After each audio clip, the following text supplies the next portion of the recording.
In today's video, I am going to teach you how to create background art on Squarespace 7.1 Fluid Engine. This is a great way to add visual interest behind your page content without distracting from your text. You will start from your Squarespace dashboard, then use the Fluid Engine page tools to place a generative art background and a shape that supports it. First, log into your Squarespace dashboard. Once you are in, look for the menu options on the left or at the top and click Website. From there, click Pages. This takes you to the list of pages you have created, so you can select the exact page where you want the background art to appear. Next, click your page in the Pages list. After you open the page settings in Editing view, you will see an Edit option in the top left corner. Click Edit in the top left corner. This is the step where Squarespace switches you into the Fluid Engine editing mode, so you can change layout sections and add blocks directly on the canvas. Now that you are editing the page, hover over the section canvas. You should see the page content area where sections and blocks live.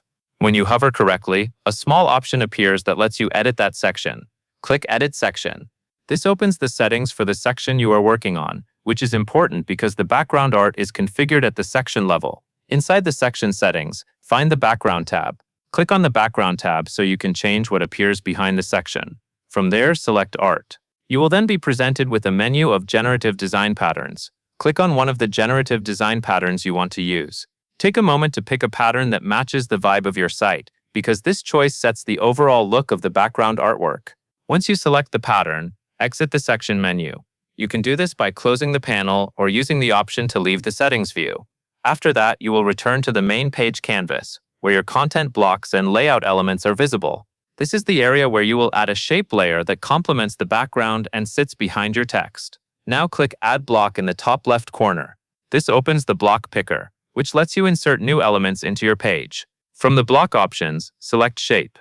A shape element will be added to your canvas, usually appearing somewhere near the center or top area depending on your page layout.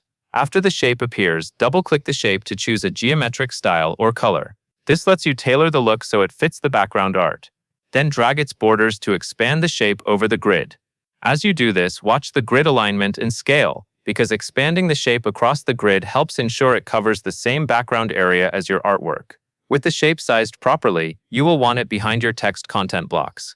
To do that, find the Move Backward icon on the Shapes toolbar.